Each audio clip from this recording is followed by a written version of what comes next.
As you know, the Meat Eater Live Tour is on April 23rd through May 5th. Chances are in a town near you.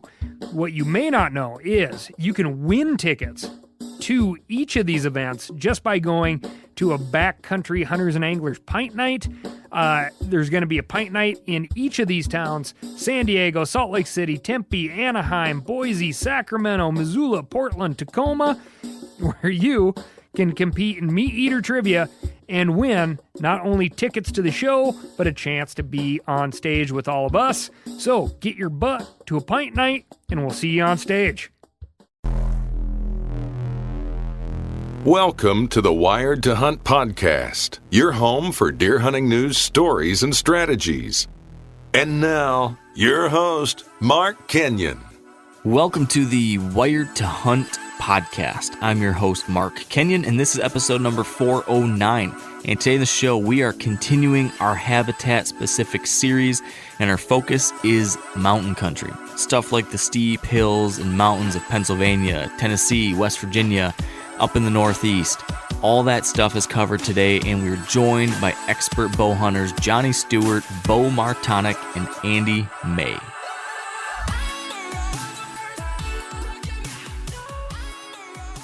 All right, welcome to the Wired to Hunt podcast, brought to you by Onyx. Today we're talking mountain country, talking stuff like the Appalachian hills, foothills, mountains. We're talking about stuff up in the Northeast like Pennsylvania, stuff like what you find in Vermont or New Hampshire, Maine, stuff you might find down in, maybe the Ozarks. Probably very applicable to the mountains you could be hunting in Idaho or some of the other western states too.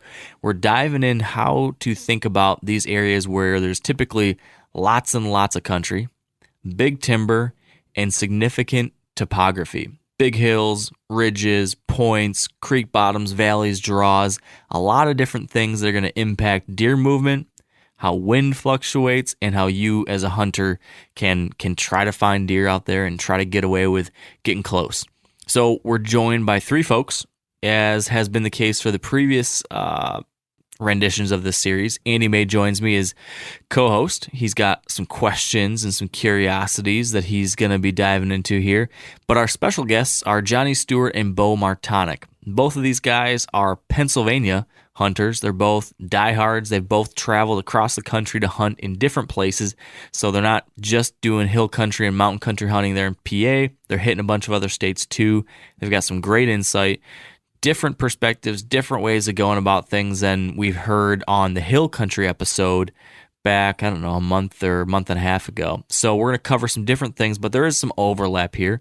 So you can listen to that one and this one and take some things and add some things, and kind of there's a Venn diagram. There's some oversection there that I think is interesting, actually. So keep that in mind. As far as backgrounds here, Johnny is just a diehard. Eats, sleeps, and breathes this stuff. And Beau, the one other thing he does additionally is he's got the East Meets West podcast, YouTube series, website.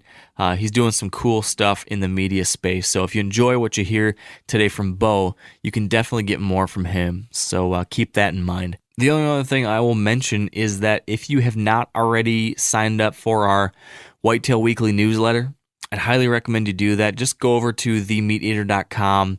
Make sure you're subscribed. That's where all of our new stuff is shared first. That's where you're going to get updates on new content. That's where you're going to find out about some pretty exciting things coming down the line with Wired to Hunt. That's where we're going to share it. We'll be talking about it there. So just want to make sure you're tapped in on what's going on here in the Wired to Hunt community. There's going to be a lot, so stay tuned. And with that, I think we should just kick it over to my conversation with Beau, Johnny, and Andy. All right, guys, we have got one hell of a trio on the line here for our Mountain Buck Masterclass. I've got on the line with me here Beau Martonik, Johnny Stewart, and Andy May. Thank you all for making the time to be here for this. We've done a couple of these kind of roundtable masterclasses already here in 2021. People are really, really liking it, and big hills and mountains have been one of those terrain types that people keep asking for. So I'm glad we can do it. Beau and Johnny especially, thank you guys for making the time to do this. Yeah, thanks, Mark. appreciate you having us on. I'm looking forward to this conversation. Yeah, me too. So Andy, let's start with you, because as we've done with all of these, you've been kind of the inspiration for who we talk to each week in this series. And pretty early on, Beau and Johnny bubbled to the top as people that we should get on if we were going to talk about mountains or the Appalachians or anything like that. So can you give me your scoop on why Beau and Johnny? Yeah, sure. Actually, probably out of all the types of habitat, mountain hunting is probably what I know the least of as far as whitetails. So I reached out to quite a few guys that I respect, that are good hunters, that kind of hunt big hills or mountain country, and I wanted to get their opinion on who they thought would be good guests for this podcast, because it's not really my world. You know what I mean? I want it to be. I want that experience. And obviously, you and I both, we want to learn more about this. But I have not hunted mountain bucks. I've hunted pretty much every other type of terrain, but not what I would consider mountain bucks. And so I reached out to several guys, and well, I guess I'll start with Johnny. I think I asked like 4 or 5 guys, if you could pick out 2 guys who would, really be someone, 2 guys that are really experienced, that are real consistent in this type of country, that you think are a cut above the rest as far as skill and knowledge. And I think pretty much everybody, one of their guys was Johnny Stewart. And I don't know Johnny personally, but I've listened to a few of his podcasts, and I've really enjoyed them. And he just oozes experience, when he talks. You could just tell this guy has a lot of experience. He stresses scouting, and he's a hard worker. And anyone like that has those qualities, I know I can learn from, and I want to listen to. And then Beau is like, I think he's perfect for this, because when I asked Beau, it was interesting. He said Johnny Stewart, and then he said his dad, and his dad declined. But what I thought was so cool about that is Beau obviously has had an awesome teacher in his father. So he's going to have a lot of knowledge from his dad that has some great experience. But one thing I noticed about Beau is he's a great teacher himself. He's got some incredible YouTube resources on mountain hunting and big hills. Some videos on there that I've watched that I think are just awesome. And he just conveys it in a really unique and special way. Like, I always feel like I'm not a very good teacher. Like, I have experience and I have some knowledge, but I'm not always the best at explaining it. Beau is exceptional at that. So I think he's going to just be perfect for this podcast. Both these guys are killers and have a lot of experience. So I'm just really looking forward to it. Yeah, I'm right there with you, Andy. And I agree. I think that from everything that I've, we're gonna toot your horns for a little bit here, Beau and Johnny, and then we're gonna come down hard. So don't get too comfortable. But what I was gonna say is that I agree when it comes to Beau. You're getting it done, but then you also are sharing it with people in a way that's clear and digestible, and that is not a easy to do thing. And then as far as Johnny, I was listening to something from Johnny the other day, and I'm going to get the details wrong, but he was telling a story about how his brother or brother-in-law or somebody was going to stay in his house or something, and the only thing he was worried about is he said, "Don't you dare put any smelly flour-scented detergent in my laundry machine. We'll be done if you do that." The level of dedication, I loved that. So, Johnny, you're an A+ in my book right there. It kind of tells you where my head's at and what I'm thinking about. Not all about money, or like what drives me is like my time to hunt and what I'm passionate about. And you only have so much time to hunt during the hunting season, and you got to kill them mountain deer or any mature deer in general. You got to do everything right. And then I got my one dryer and washer that it's not been. And that's what I tell my girlfriend. I said, I left my long underwear here, and you washed them. Now they're compromised. She's like, yeah. I love it. I love it. And so with that, I guess let's get into it. Andy and I both have a lot of things we're curious to pick your brains about. I think the first thing, if I were to get kicked off first, the first thing that's on my mind is simply why. It's why does hunting whitetails in the mountains in this kind of really hilly, steep country, why does that just get the hairs on the back of your neck sticking up? Why does that get you to be so obsessed that you would chastise your family members about the kind of stuff they put in your laundry machine? What is it about this that makes it so special? Johnny, how would you describe that for us to get things started? Well, I want to first say thanks, Andy, for the kind words. Just sticking my chest out here like a rooster, ain't nobody around. You know, I'm sitting in my living room. Man, look at me. But yeah, I think the biggest thing is the challenge, and the deer that I hunt are public land, which not all mountains are, but a lot of mountainous area is vast pieces of land which is public. But anything I'd like to do in life, I'd like it to be challenging. I look for a challenge, and then when you succeed, it makes it that much better. It might be a year, it might be 2 years. You might hunt a deer for 3 years. You might never get the deer, but look at all the knowledge you're going to learn in hunting that animal. But the deer there are more nomadic. I mean, there's places they'll concentrate on food, and the wind, thermals, wind, whatever you want to call them, are just sporadic. You can't really, rarely, maybe if you're up on top or something, can't really depend on the wind. So the deer have the odds. It's in their favor. They take advantage of all their senses, and that's what I like. I like giving them that advantage, the odds. So I try to get at them to get the odds in my favor as much as I can.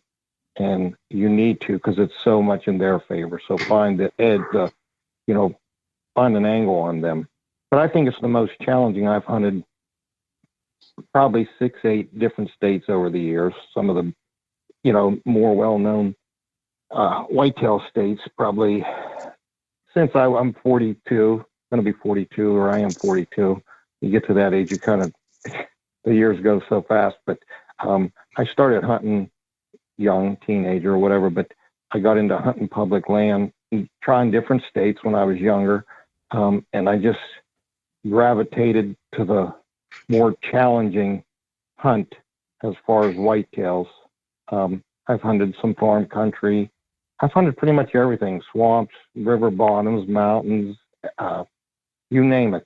I went to visit my buddy. We were walking down the beach, him and his wife, and me and my fiance. And I said, man, it was over South Carolina. Hey, let's go jump in the weeds here. I know there's some deer. He had me shed hunting.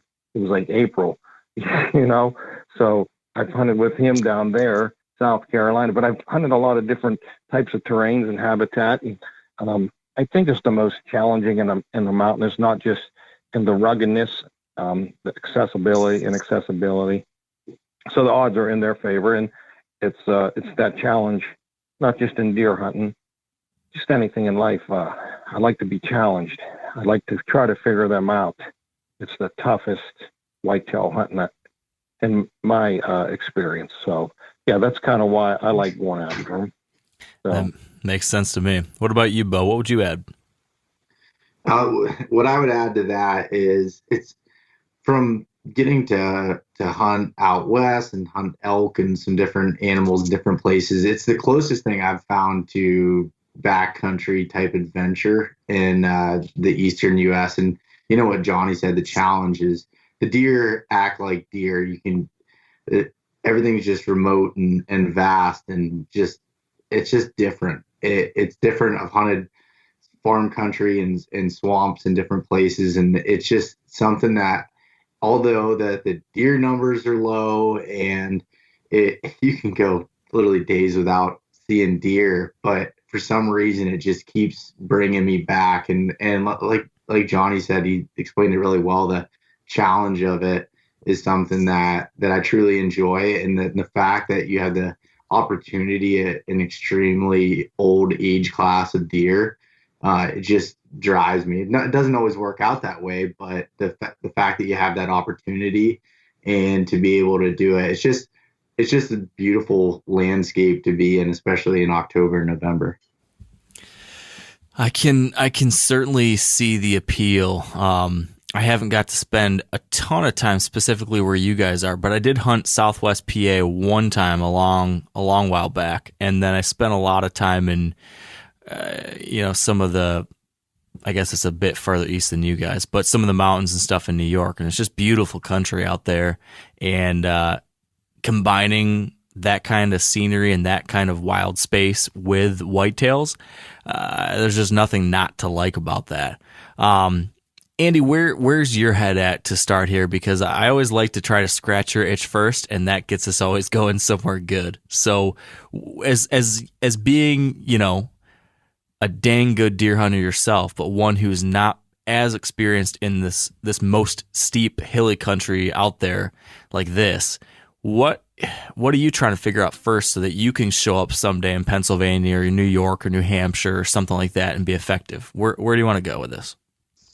Yeah, so my experience with the biggest hill country that I've hunted, I have a fair amount of experience there, but it's like 300 to 400 foot bluffs, so it's pretty rugged, Southern Ohio, that type of area.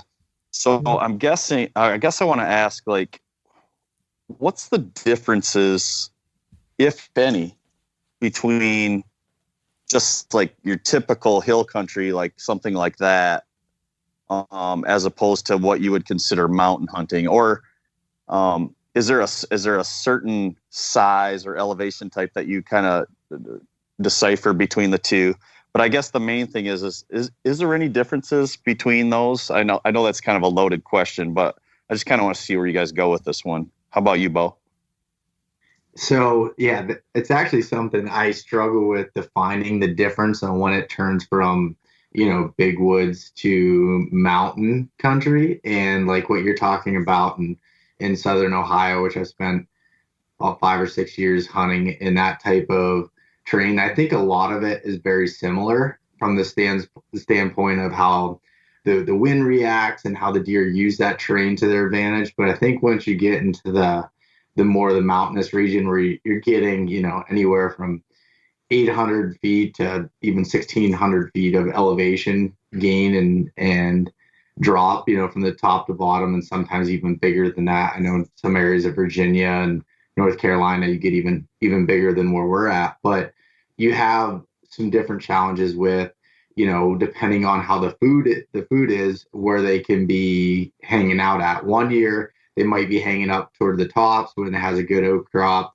And if there's, not any acorns, they might be down lower in the cherry trees and some of the beech and stuff there. So there's in the true, I guess, mountain country, I would say that when you have, they can vary as far as elevation goes and how they do that. But as far as how they move, it's very similar in I guess how you would quote hill country. That would be, I guess, my best way of describing the two there. Okay. You got anything to add there, Johnny? Yeah, that's a good question, Andy. I think when you say mountain, different people that live in different parts of the country are going to view in their head what they've, view as a mountain, to where to me, it is a kind of a,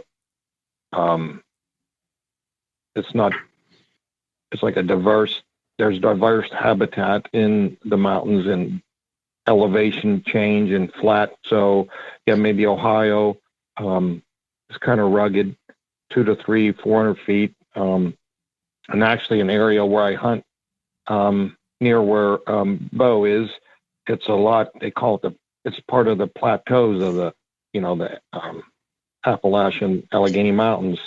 So there is a lot of flat, you're up on a lot of flat area. but it's also considered mountain. But I think the biggest thing that I look for is the hunting pressure, because it's there everywhere. But yeah, I mean, it's just it's a lot of different habitat in the mountains. It's not just up and down. But yeah, it's just it's really it's different. There's a different food sources, different elevation, benches, and some like the crowfoot type of whoop-de-doos, I call them. And it's just, there is a lot of different habitat in the definition, the term mountain per se. So it is kind of, you just got to learn that area and how the deer inhabit that area and stuff like that. But so yeah, I can imagine, like, just because of, I mean, Beau, you were talking 800 to 1,600 feet, you know, it kind of, in maybe some of the areas you guys hunt. I mean, that's at least 2 to 4 times the size of the biggest stuff I've hunted. So I imagine, yeah, there could be a lot more diversity and different types of habitat and going on there. So you mentioned a little bit about food, you know, with the oaks, you know, typically up, you know, maybe towards the upper portions, and then the cherry and beech, you know, maybe down lower.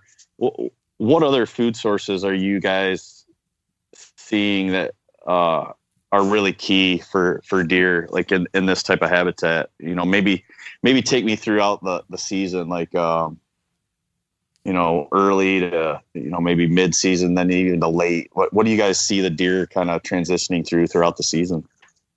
Let's start with you, Johnny.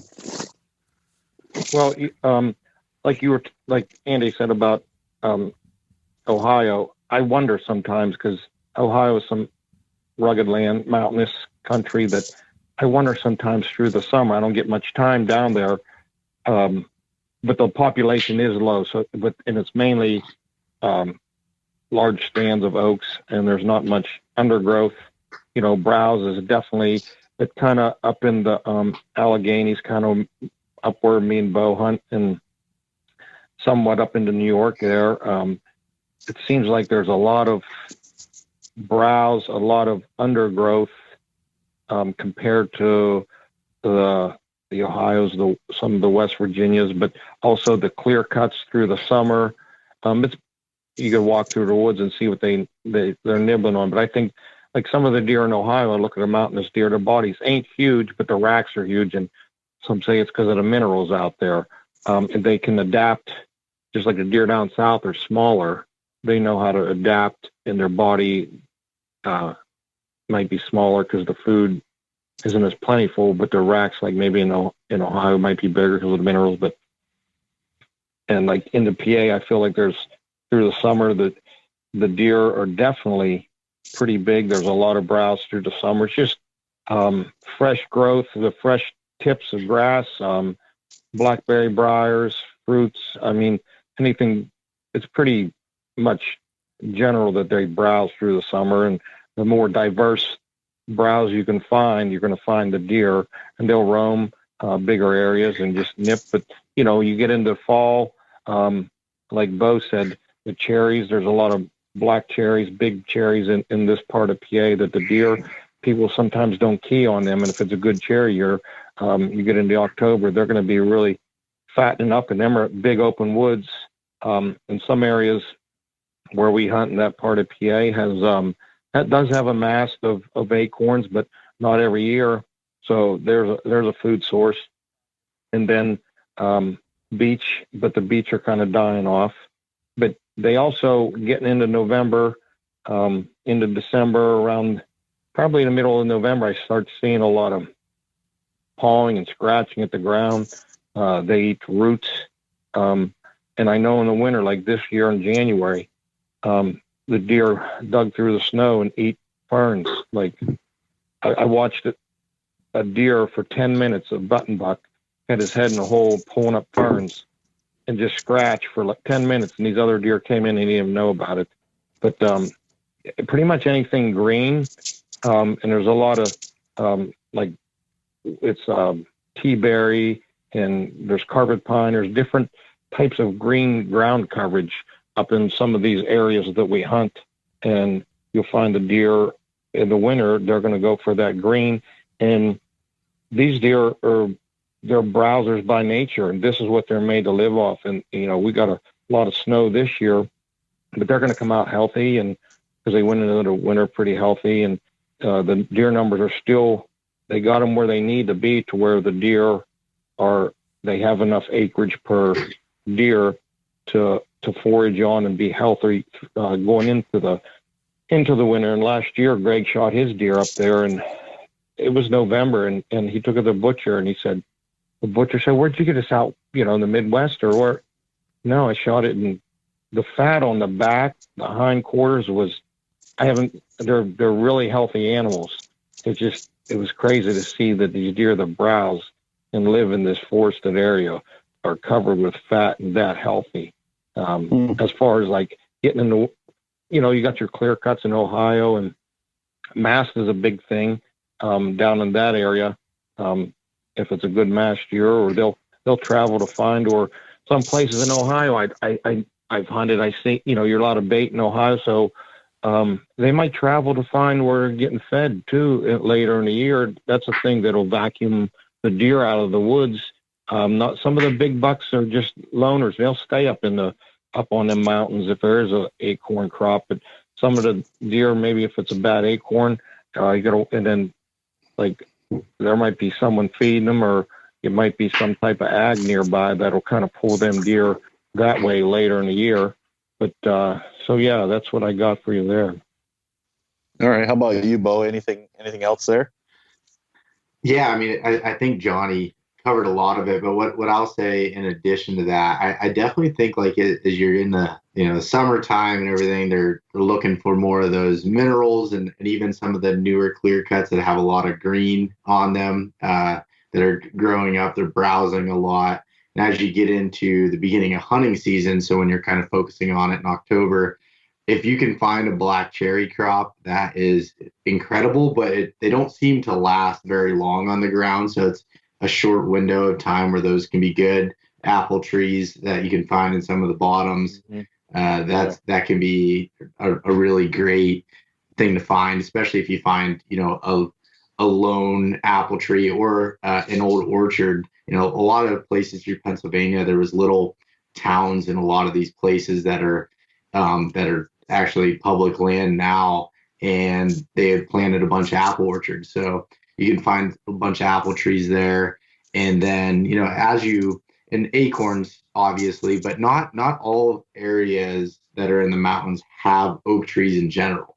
And actually, I've found that areas that don't have oaks, they can be tougher to figure out exactly what they're feeding on because they're browsing more. But at the same time, they're more consistent year after year. So your spots that don't have those, I find more consistent. Trail cam data, I could hunt some of the similar spots year after year, and they're a lot more consistent than an area where deer relying more on acorns that they might, if this one ridge, was covered in acorns this year, but a mile over was covered the next year, then they might, move quite a bit.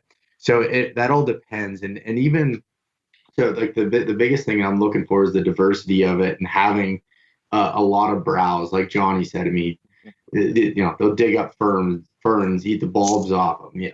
Like to dig a whole bunch of stuff, blackberry briars, and logging cuts. I mean, logging cuts are a huge food source depending on the age, but really at any age, logging cuts have some sort of a food source. It just depends on which ones. And for me, I like to focus on the ones that are in like a 3 to 8 year old range, because they got browse that are, growing up, enough where they can feed a decent amount.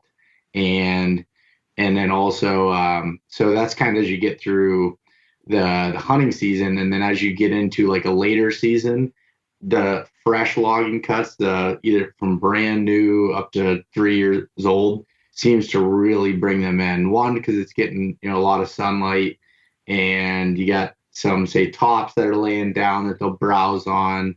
it almost acts as a food plot for them in those later seasons.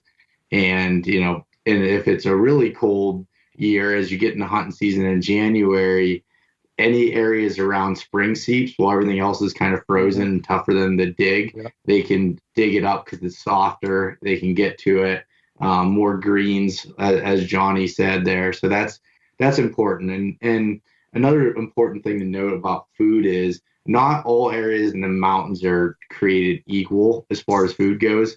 You get in some of the places like I've hunted in southern Ohio or even in north central Pennsylvania, you get these giant, it just seems like most of it's just oak trees. And if you don't have a good acorn crop, it's tough on the deer and there's not much underbrowse. And I'm not a biologist, but from what I've read, they call a lot of those areas old heath forests, which means like the soil is acidic. So it's not producing a lot of that good undergrowth that comes up for them to feed on. But browse is definitely probably their primary diet when it comes to that. Beau, would you call that old what forest? Old heath, Heath. And I'm not saying that I know much about them, but that's just, I've been doing some research on trying to figure out why these types of forests look a certain way or why some of them grow a certain way. And that was one of the things that I found. And, some of the areas I've scouted with Johnny, we've noticed, that don't have much browse and typically are rockier. The soil is just kind of acidic, and you get some of those, like, we call them rock oaks. I'm not sure if that's the technical term for them, but they're not as good producers as some of the other areas. So when you're describing all this stuff, the first thing I'm thinking about is, how do you find all of these different random types of food sources, right? And there's big mountainous country, big woods in many cases, and you're talking about browse that, it's hard to identify unless you're there, and it's not something as obvious as, oh, there's an 80-acre cornfield. Of course, there's going to be a huge draw. It's more like, oh, here's an oak tree. Oh, here's a certain set of bushes. Oh, here's a 10-acre cut. And what this has got me thinking about is the amount of country you try to focus on when figuring out your strategy for the season. Andy and I here hunting in mixed ag land in Michigan, we could have a 60-acre property and an 80-acre property and a 10-acre property and be able to get in on deer on any of those small types of properties because stuff's so concentrated. There's so many deer into small areas with great food sources and very specific bedding areas. So give me 80 acres and I might be able to do just fine. But when you're talking these vast expanses with food very spread, with bedding probably very spread, and with lower deer numbers, I got to believe that you just have to operate at a different scale. So this is a very open-ended question, but Beau, how do you think about the scope of the amount of land you need to work with to find a buck? I mean, are you going to this thing, okay, I'm going to really try to figure out this 1,000 acres, or I've got to figure out this 200 acres, or this 20 square miles? What are you operating at? What level are you operating at? Yeah, that's always a tough question. But if I'm looking at a new area, first of all, I'm focusing on where I think pressure is coming from. And I focus on areas that are away from major cities, towns, anything like that. The way I would say it is, like, your typical weekend warrior would have trouble getting to. They'd have to make a pretty serious effort at getting there. Luckily, a lot of where I live at is kind of in the middle of nowhere, so that helps with that. But from there, I'm looking at where I can find the most diversity. So if I'm looking on Onyx, I'm looking at the aerial photo. I'm trying to find where you can tell on the map. If you're in federally owned public land, Onyx has a timber cut feature, so you can actually see those. But even if it doesn't, you can see different timber cuts, and then you can also kind of see where the hemlocks are, and then you can see where there's more, like, say, bigger trees. You can't really tell the browse a whole lot from looking at an aerial map, but usually timber cuts have browse in them, and depending on the way the photo looks, you can estimate the age of that cut and to be able to look at it. But I'm looking for the most habitat habitat diversity and trying to be able to figure out, what the vegetation looks like from afar. And then I'll narrow it down and try to get in there in the spring and actually walk it. And I know that's not always possible, as far as, especially if you're traveling from out of state, but nonetheless, I think the most important thing is getting boots on the ground. So even if you have, say, 5 to 7 day rut hunt and you're going into an area, instead of just, setting up on the first hot sign you see, really walking the lay of the land and figuring that out. And because there's going to be, cover that's different, that looks different than that you won't see on a map. It might be a small patch of something. And then how I correlate that with terrain. So if you can find, as you're thinking of anywhere else in hill country or anywhere that has terrain, and you think of your typical, your funnels, a lot of times the deer like to bed out and around the points of the mountains, and which isn't always the case, but they like to bed out around those points. They like to bed on the edges of timber cuts. So those are all things that I'm thinking of and I'm noting, and I'm trying to find areas that compound a bunch of those features, and that's where I'm going to focus on. So when I get in there, those are the areas I'm going to first, and I might end up, walking a half mile or a mile a different direction and finding something better that I didn't see on a map, but that gives me a really good starting point. Yeah, that makes sense. What about you, Johnny? Yeah, Beau said it great. I mean, it's definitely a diverse habitat, terrain, or age class of the forest, cuttings. You can see a lot happening on a aerial onix or a topo. There's a lot going on.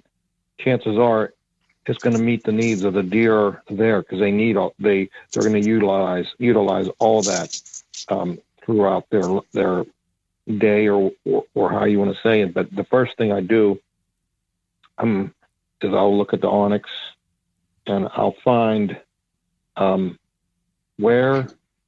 because most part I'm hunting area that's pressured public, well, it is public land, but where are the hunters going to be? I find that diverse area.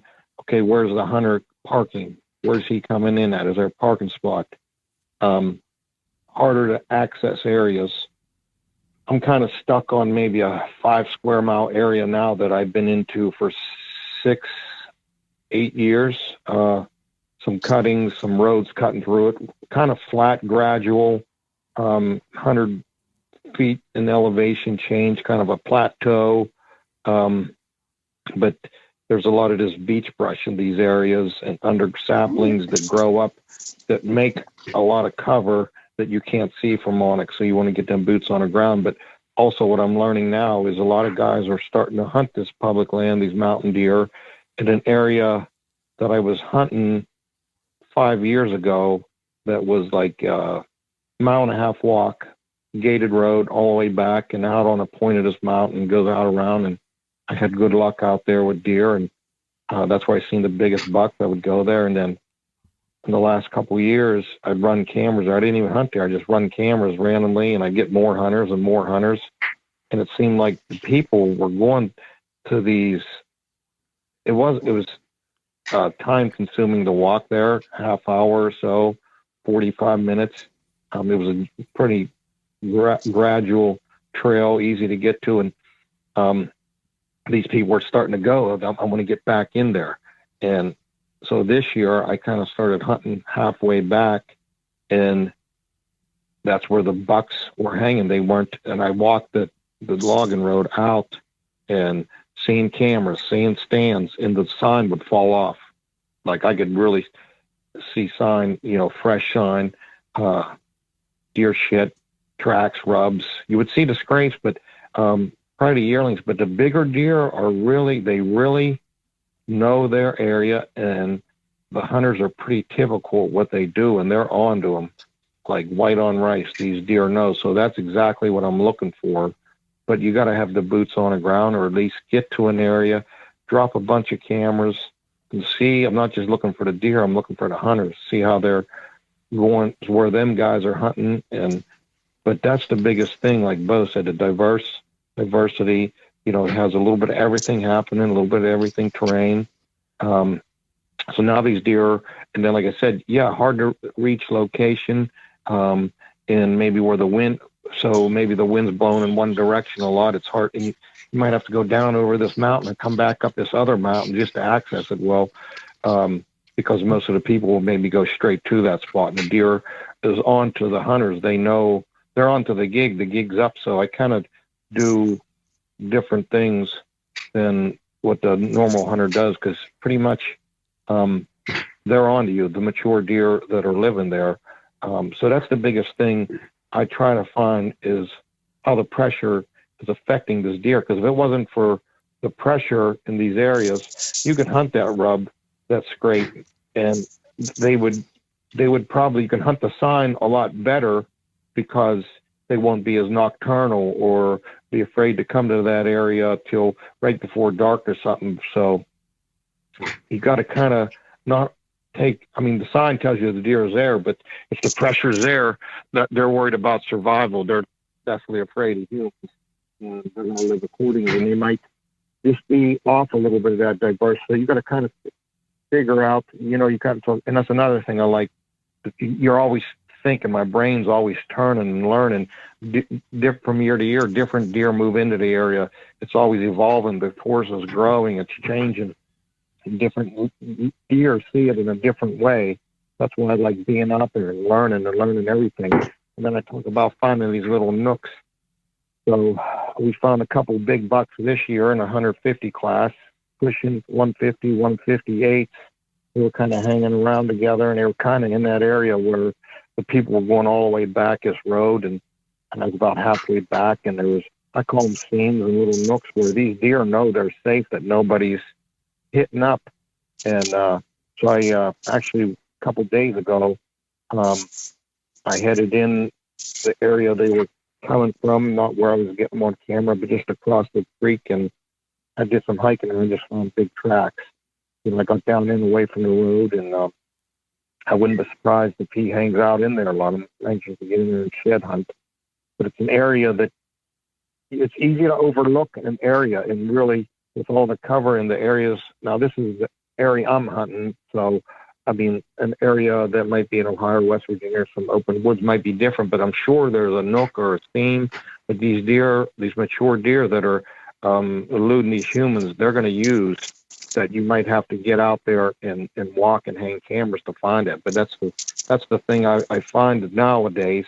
And it might be like 5 acres or something, just something little that, maybe that's what you call his bedroom, but just knows where he's safe during the day. Then they do, there is a lot of randomness to keep, predators guessing. I find a lot of these mature bucks have random movements.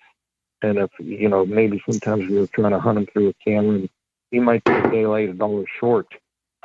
That's what keeps them alive, is doing random. I, track deer in the winter, and it's like, I would put a camera here, and he walks like, what? Why would you walk there? That's not the path of least, but it's just how they're nomadic in a certain way. And it's just all that intrigues me. And I did talk to some people that tried to find a scientific reason why these deer do this or that.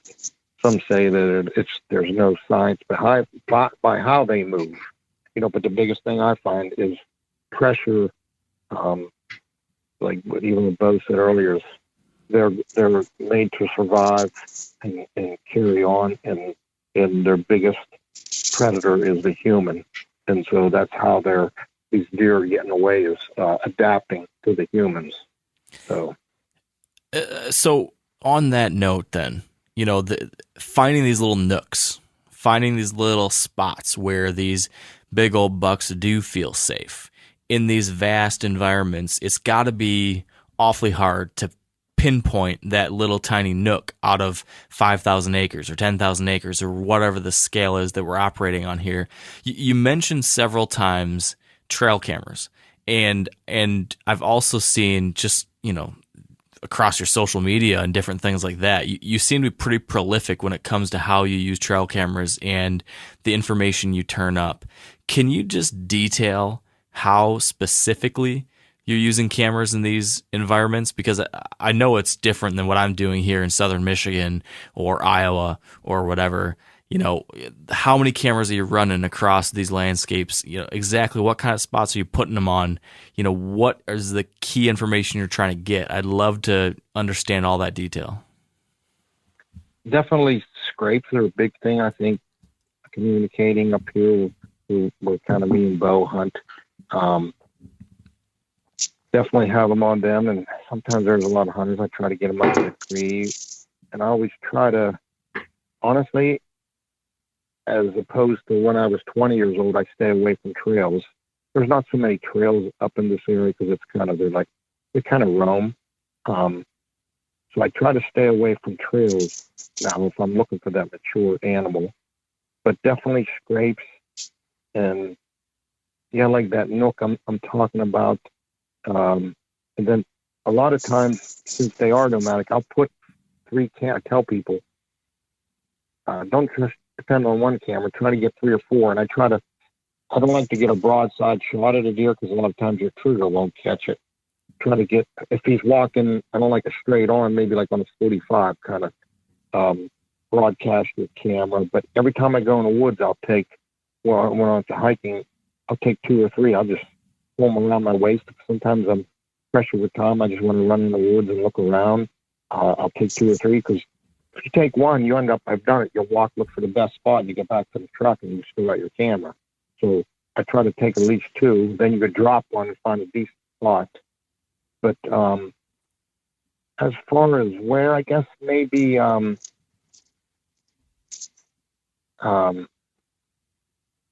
of more of a little bit of a pinch that kind of where he has to walk, but it's usually not narrowed down to like a trail. I just kind of feel like he's going to move through here, whether it's cover, he's going to gravitate an edge, but definitely scrapes maybe. And I found sometimes rubs aren't always scientific to the point where he's there a lot. I find sometimes like you put it on rubs and how do you know he didn't just kind of make those rubs when out of anger one time he come through and he might not ever come back again, but they're all individuals. And they might be claiming that territory. Sometimes I think they put rubs there because they're not actually there as much, so they want to kind of mimic them being there by putting the signpost there. And he might be somewhere else. But it's weird. I find there's a lot this year. I said, this is going to be good. I'm going to put cameras here. I got them. I'm going to get them on camera. And I'll leave it go. You know, getting into October, I'll let it go a week or so. I want to see what's there, and I like to check my camera. Sometimes I check them at night. I don't want to ruin the spot if it's a maybe clear cut and I feel like the wind's blowing in there. I'll wait till 9 o'clock at night because I feel like they're guarded for humans. They're probably never been pressured at night by humans, so it's kind of like whatever. But I'll check cameras at night. But I found this year a lot I would put cameras, maybe like a scrape or a little bit of rubs. I think he's coming through here, and I feel like the spots I put cameras and thought I'd see deer this year, I didn't get anything. I spots and I was like, I'll just throw in here, and it turned up deer. So I try to get a bunch of cameras. I'm like in PA, 15, 20. I'm running, but just the more you have, the more knowledge you can gain by getting them out there and just learning and seeing what's there. Because, like I said, I think it's going to be a good spot, and here it's a buck, and the other spot. And then I start putting pieces of the puzzle together. And the one deer I hunted this year, he was here in September, and then I threw my cameras up in October. It was a clear cut guy. I started hunting there. He disappeared, and then he was hitting this one scrape, and I actually set up on him one morning, and I scooped him out of there. And then he gradually moved downstream, so he like started here, and I think it was all because of hunting pressure that this deer adapted his lifestyle through the hunting season. But I just feel like where you're seeing, maybe it is a buck bed, or it's hard. I guess it's kind of hard to explain. But if you've got 2 or 3 cameras, you can go out there and you find the sign, put some cameras up. If you just got a hunch, sometimes you might find that seeing that edge maybe. I can't really describe because it's like a feeling. It's not all has the same type of thing. It's just how they feel because they don't. That's how they are wired. It's how they feel. This feels good. I'm going to move to here.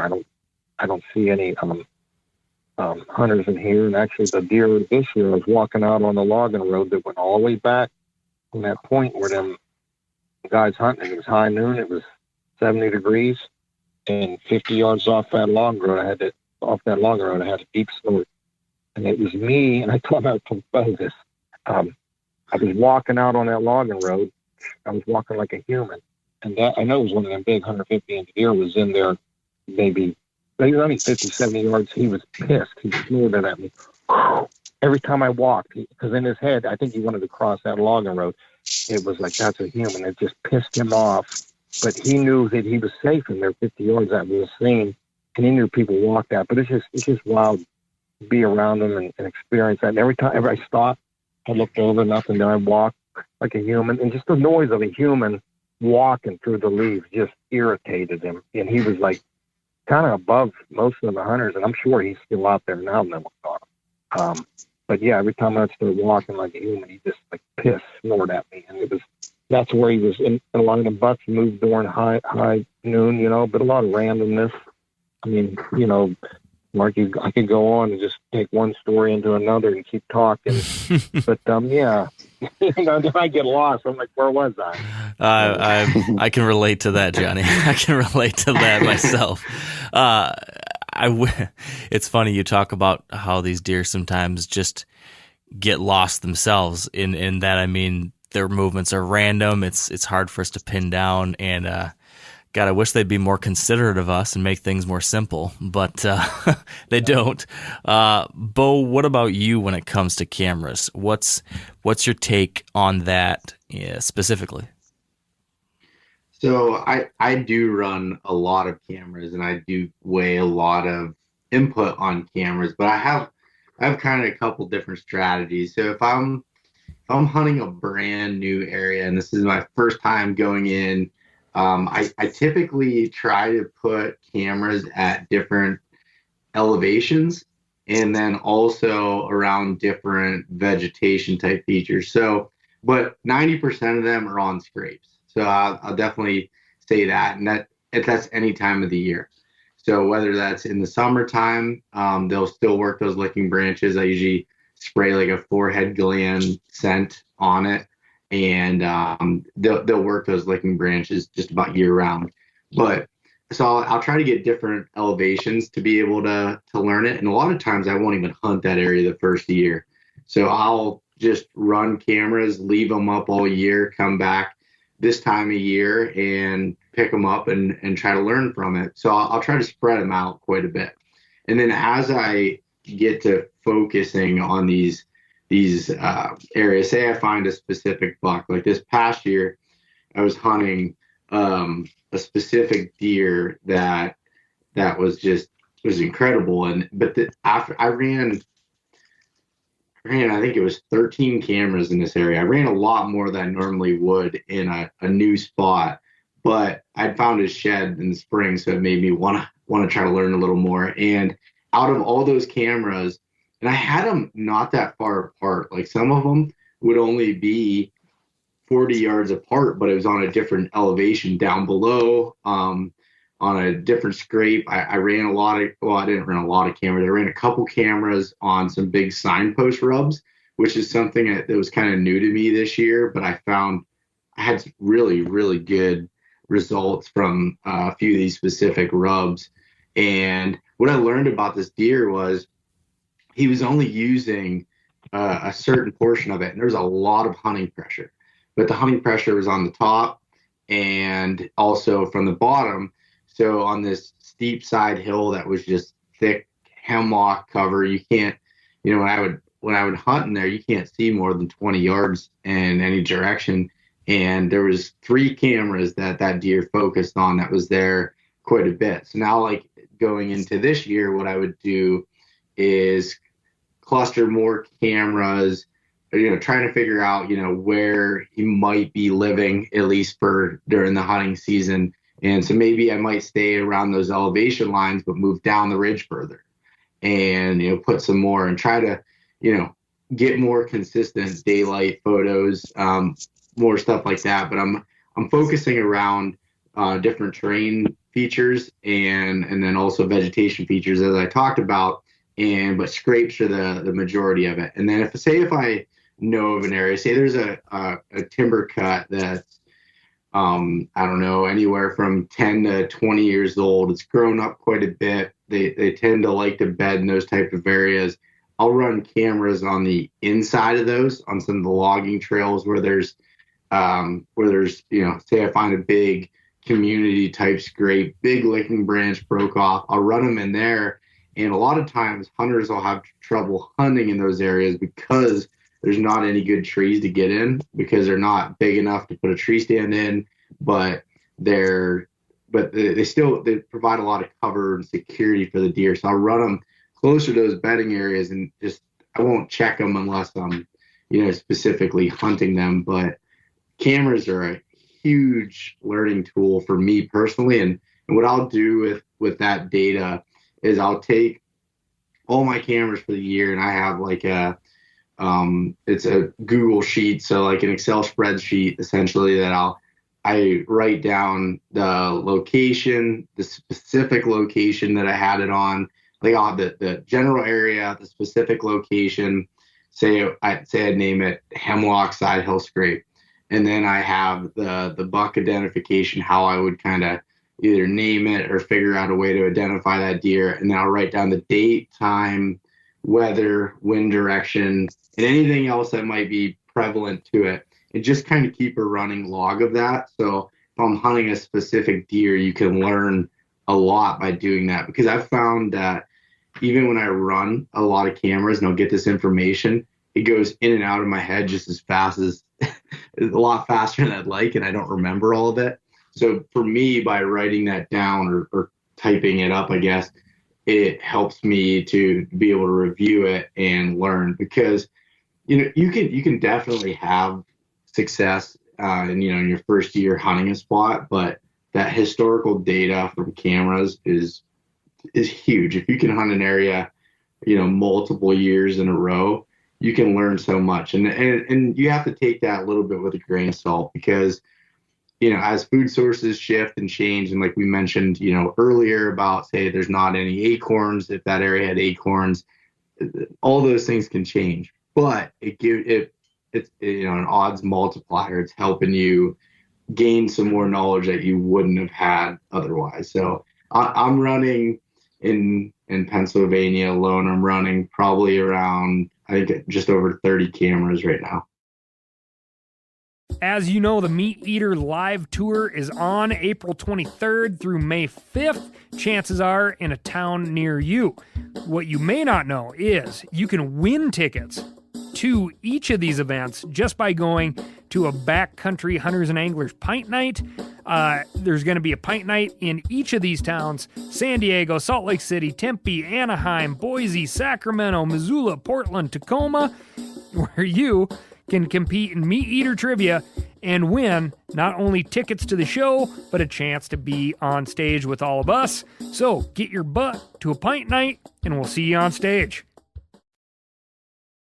So let me run an assumption by you guys and tell me if I'm right or wrong here. It's my assumption, as I'm hearing you guys talk about these deer, that these bucks are, being that they're relatively nomadic, as you guys have described, that when you're running trail cameras, you're not really getting a specific pattern like you might get by me here, where I might be able to tell you based on trail cameras or observation that, man, this buck is going to come walking over this creek crossing every other day or 3 times a week or something. Maybe you can't get that level of a pattern on these deer because their range is so vast and their food and bedding is so diverse that they're much more random in those movements. So A, is that correct? And then B, assuming that's correct, is the main thing you're trying to get with these trail cameras simply confirmation of their general presence at the time of year? So can you just confirm, okay, the big 8-pointer is back in the area, and if I know he's back in the area, I'm going to hunt this general region because he's here. Is that the case, or do you actually nail down, like, he's coming through here, this specific spot for this specific reason, and you pattern him to that level of detail? Does that make sense, Beau? Yeah, it does, and your assumption is right. I personally, maybe Johnny has a different opinion on it, but I have not been able to pattern a specific deer to the level of, I know he's going to come by this spot, every 3 days. So what I'm trying to do is get the general area, and so if I'm looking at the specific hunting season, what I'll take, like, that data from, say I pull my camera in mid-October and I'm going to be hunting the following week or whatever that is. It depends on that time of year on how I would hunt that. I might, hunt that specific spot. Maybe it's a good scrape that it's the end of October and I'm hoping he's going to come by again. But a lot of times, like you said, I'm just trying to confirm he's in the area. And, say I had that picture October 24th and I'm in there on November 1st. Well, I'm going to focus more on this doe bedding area that might be a quarter mile away that has some similar, has a security and is what's on his mind right now, which is the does. So that's how I'm kind of using that data. And then, so that's for the specific season. If I'm using it, say I had the camera picture this year and I'm looking at it next year, one of the things I'll pay attention to is the time of year that he came through, the specific date, but more importantly is the weather and any other conditions that might make him repeat himself, or maybe, during this 4-day stint, every year from November 4th to 7th, he might go back to this area, check this specific doe bedding area or whatever it might be, or that, he comes to this scrape in the 3rd to 4th week of October. There's a lot of guessing that goes into it, but I try to use that data and then also my knowledge of the area to give my, I guess my best guess as to how I would set up in accordance to that. Okay. And what about you, Johnny? Yeah, I think it's more a confirmation that a deer exists, but there is, I'd say, a little more of a pattern when you're into the middle, end of October, when it's the hunting pressure is lower in these bigger areas, these vast mountainous or regions or whatever you want to call them. And the does aren't in the heat. They're just they're going to hit these scrapes to where that one big 8, I had him hitting the scrapes pretty regularly, right around dark, just after dark. But it was like the thermals, I know, were getting drawn down this drainage. And it's like, I just want to cry because I'm like, when he's on this type of pattern, he's doing it religiously, like clockwork, but I'm getting some decent pictures of him every couple of days coming up these scrapes, and because he got the odds are in his favor, and that's what he wants, and that's what he lives by, having the odds in his favor. So that was, I didn't really hunt there. I kind of got in there. Then I got in there during a rut, and then you know what?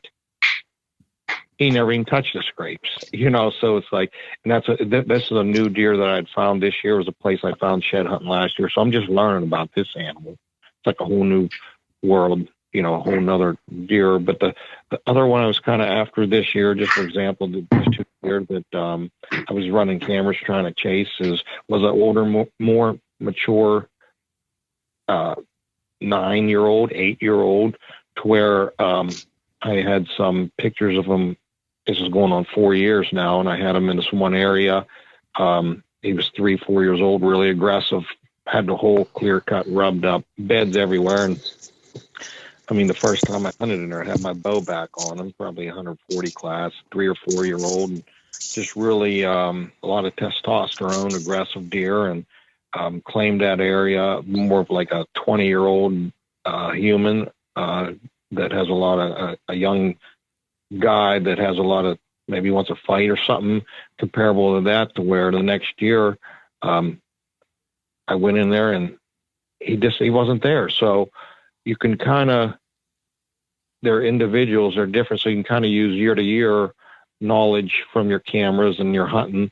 So the next year I went in there but it didn't happen because he disappeared. He moved. I didn't catch him until 2 years later. I picked him up and then I started following him again. It was because these deer die off. They jockey for positions and where they feel more comfortable and where they want to live. And all this is going on out there.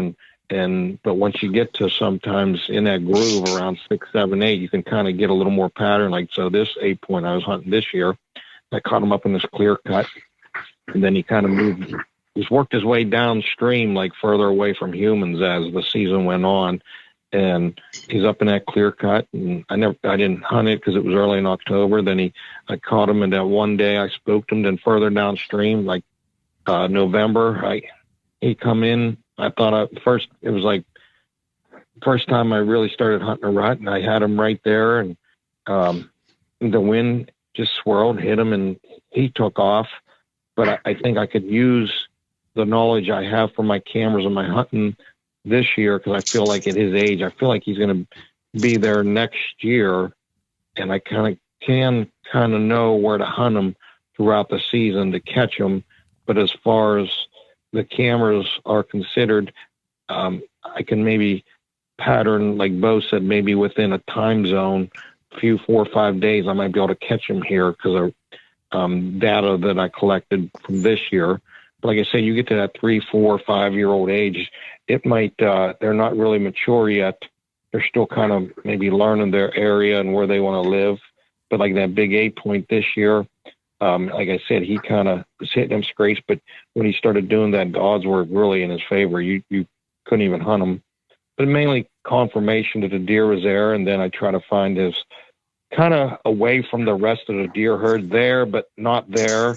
And that's why I said it's like a balance scale. I tell people it's like, yeah, in this situation, I'm going this way, and it's tipping the scale this way, but that's this situation, because people say sometimes when I talk on a podcast, they'll say this one time, and then the complete opposite the other time, because sometimes you need to do that. You'll be using this tactic and you're tilting the scale this way, then boom, you got to go to complete opposite and do it. But and that's why I like talking about having a lot of tools in your toolbox and a different, if you're changing a bolt, you got a 12 millimeter, but the next bolt might be a 3/4 inch or something. You need a bunch of information, bunch of knowledge to use, bunch of tools in your toolbox. But as far as the cameras, mainly confirmation, and but like I said, and I try to gravitate away from the rest of the herd, because they don't see themselves as the yearling and like they're their own individual animals, these mature deer, and they live differently to survive and carry these racks. So well, hey, hold on, Mark. If I could step in here for a second, I wanted to bring up a point that Johnny kind of what he was talking about there. Johnny, that was a similar situation. I hunted with Johnny this past year and actually killed my buck, which was a buck that he had a lot of history with. And going in there, he had brought up, about this deer, and 2 years ago of trail camera data, in and around those dates, spending time in that area. You remember, John, when we were talking about that, when you were showing me pictures of the buck I ended up killing when he was in that area a few years in the past around that time of year, but he had disappeared for a couple months, and kind of going on some of that historical data there. Mm-hmm. Yeah, definitely. It's amazing how that works. It was a little bit of a better acorn crop down low, and years I knew he was there on that point and around that mountain. It was hard to get to, and he had a lot of odds in his favor. That was a pretty rugged area, good elevation. To not many people, and he had cover. He just he doesn't sit and think in his head, okay, this is what I need. Like he's checking a checklist. It's the feelings he gets as he lives through his life, what he needs, his security, his the food cover, and that's and like I said, it's all about getting the odds. He has the odds in his favor most of the time, and you got to find that angle on them to get the odds in your favor. Yeah. But yeah, that historical data on that deer Beau got told us he was there, and actually had a camera running a couple hundred yards from where we bumped him, and it was a cell cam. I didn't have a picture. It was a big scrape on his point, like you would think he'd hit it. I had him a couple times in October, beginning of November. He never caught him on that big scrape. There was like 4 scrapes right on his point within 10, 15 yards of each other. Had him a couple times in November. Then I think Beau got his deer. I don't know, it was December, Beau, that you shot your deer. I didn't even have him on. And I know he was laying within 100, 200 yards of that scrape. It just tells you, like, it throws a lot out the window right there, you know? So. It's true. What do you think, Andy? Where's your head on this? What are you wanting to move towards next? Yeah, well, Beau, you touched on this a little bit. I want to just ask a little bit, at least, about buck bedding. Specifically these older bucks that you guys you're after. You mentioned, the points and, kind of inside the edge of the clear cuts, which is basically what I see too down in the rugged hill country that I hunt. Is there any other locations in the mountains where you're finding these older bucks bed? And are you seeing this kind of maybe a 2 or 3 part question, so you guys can talk on it for a bit, but I know you guys are saying that you are seeing, as they get older, some historical data as far as like showing up in certain areas during certain times of the season, but say outside of the rut, are you guys seeing these bucks stay relatively tight to a core bedding area during that time frame? Say like, early season, through late October or something before they start kind of venturing out more. Are they staying roughly in an area? And then also like in hill country, typically you see most of the bedding on the lee side. Is it the same? Do you guys see that the same in the mountains, or are there some variances there? How about you, Beau? So yeah, and yes to a lot of your points there, but so the leeward side of the hill, they definitely favor to bed. Now, I will not say that's 100% that's what they're going to do, but a lot of the times you can do that. The scenario we just talked about with my deer from this last year, that's what he was doing, leeward side, down over the hill. But a lot of the times, they like that thick cover, but they also like to be able to see. So whether that's using the terrain, say they're over on that leeward side, just over like where it gets super steep down below, and they can look at it and then either have some cover to their back, but they want to be able to see. And then when it comes to, say, a logging cut, either, towards the edge where they can see out into some of the big open timber, or on the interior of those cuts where you have like a little opening. A lot of areas we have old gas wells from 70s and 80s that will create these little openings, or it might be an old log landing. But they like to be able to see. There's always variances there, but for the most part, I've noticed that these bucks, even if they're in thick cover, they always have a good visual, and more so than the wind.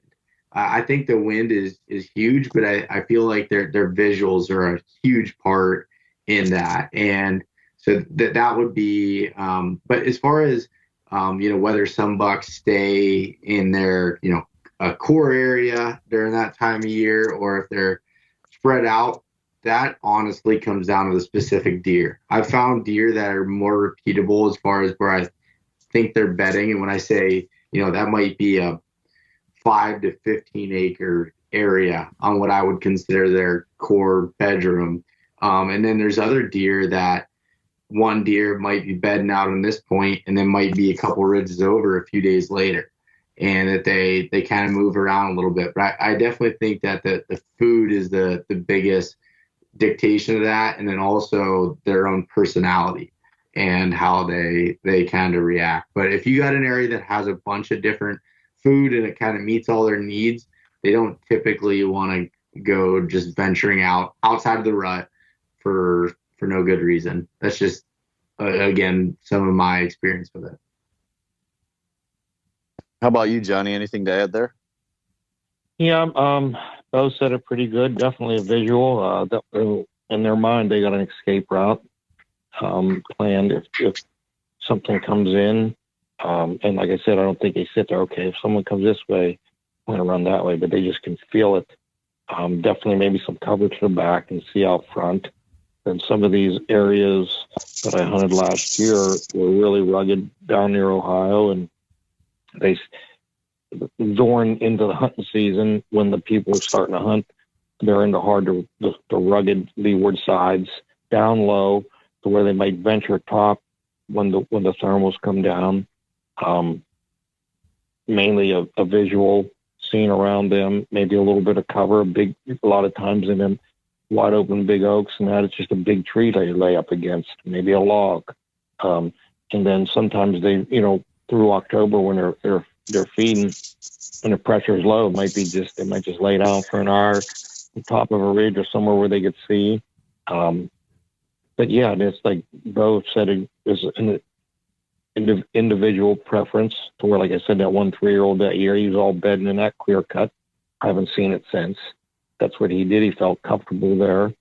There was a lot of more flat land, and it's not typical of the area I've been talking about here that I'm picturing in my head where these 8 points are. Don't have a lot of elevation change. It's kind of plateau-ish type area to where I think there's a lot of random bedding. I'm going to really get into where that big 8 point is here and hike that and maybe try to find. And you're going to watch a bed that a deer will lay down and maybe the leaves will be pressed down. Then it might be a day or two and this bed's gone. You know what I mean? So that's one thing to think about is observe a bed, and it's not going to stay there forever. So even sometimes I've ran cameras to where I see a deer bed down in front of my camera, then you look, it didn't even look like a deer lay there. So keep that in mind. I've been kind of keeping an eye on that. A bed only lasts so long. So that's something to think about when looking for beds. Why don't I see a lot of beds? Because they don't, especially if you lay there for an hour or so and he gets up and wind comes and blows, rains, and you can even tell a deer laid there. But definitely they just got to feel secure for the time they're laying there for one reason or another. The odds got to be their way, whether it's sight, smell, or just really thick and they're hidden. So yeah, it could be definitely a wider range. It's hard to just keep a black and white answer because there is a lot of different things I experienced and seen. Yeah, yeah, both said it really well. Yeah, and yeah. And to add on that a little bit, as Johnny was talking, I was thinking a little bit more like as far as identifying like specific areas where a deer might bed or a buck might bed is like, so when you're looking out those points, those leeward ridges around those points, this isn't always the case, but a lot of the times you'll find rubs that are kind of on their exit trails. And typically when I know I'm, getting closer to a potential like kind of bedding spot, the rubs will start to cluster a little more. So you start seeing them sporadic up on top of the ridge as they start diving down over on like, say, a not so beaten down trail. You'll start to see them getting closer together and closer together. And you don't always find a specific bed, but that to me has been one of the more consistent things that I've found. Or if you're looking at like a timber cut, if you start finding a lot of rubs on the edges of them, then that buck might be on the interior a little bit, and so you kind of have an idea. I mean, I think hunting specific beds is extremely difficult, but having that general area of where they're bedding and then figuring out what they're a specific deer, what they're using more often than not, and that's where cameras come into play as far as putting them around that potential bedding areas on, big primary scrapes. Maybe it is a rub line or whatever it might be, but by running cameras around there, you kind of figure out which ones they like to use more than others. But there's not always a pattern, but if you're looking at the odds, again, trying to get the odds in your favor, figuring out that bedding, after understanding kind of the terrain and some of the vegetation they like, looking for that sign that leads up into that. So that's, I guess that was just a little bit of an add-on I was thinking about. Yeah. So when it comes to actually hunting these deer, one of the things, again, just kind of comparing and contrasting my home turf with yours, here you can clearly, determine deer bed in this kind of spot, and they're going to feed in this kind of spot, and they're going to travel in between the two. And that's usually pretty easy to tell where those things are happening and, what direction that travel is going to happen too, right? Because it's, in the morning, they're going to be heading from the food back to bed. In the afternoons, they're going to go from the bedding out to these obvious food sources.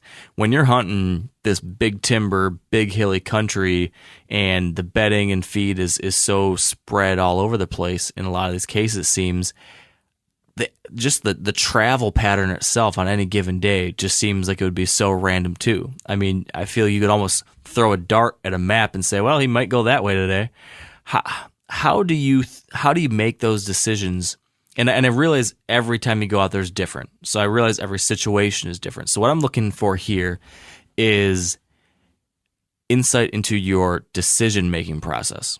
So not a specific thing, but like, okay, when you're heading in on this kind of day, what are the 2 or 3 things you have to determine or answer to say, okay, I'm going to go to X spot? Because it seems like it's a harder decision to make where you're hunting than it is where I'm hunting. Or maybe it's not. Maybe that randomness sets you free and you don't need to overthink it. And you just say, hey, I'm going to go to a good terrain feature. I'm going to sit it out, and what happens, happens. I don't know.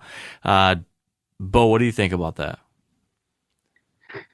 So yeah, that's the $1 million question. But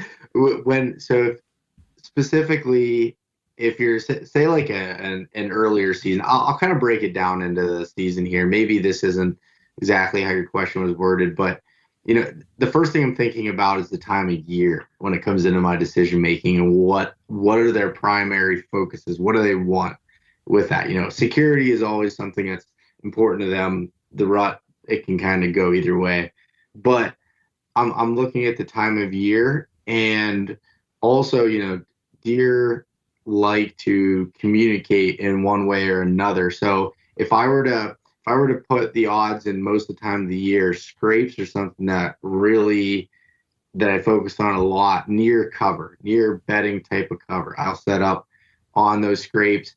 If the hunting pressure is higher, that's something else that comes into consideration.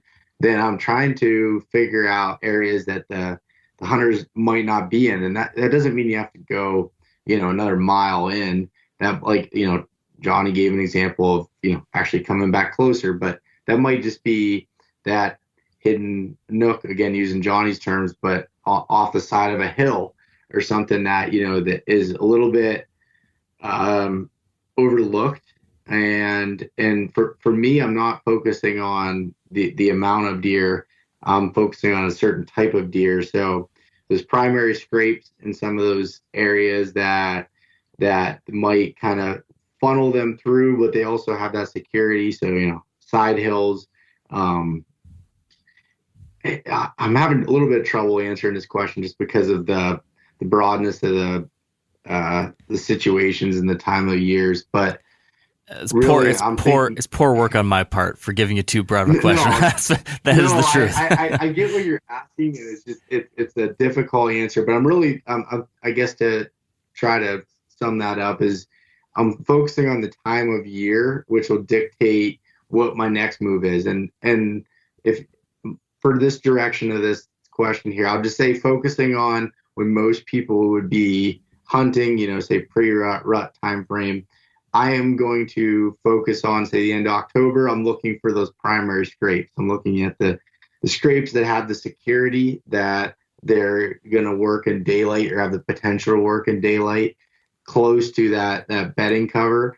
And then as it gets into more of the rut time frame, beginning in November into the second week in November, I'm focusing more on the doe bedding areas, which typically is in more of that thicker cover, and hunting the edges of that.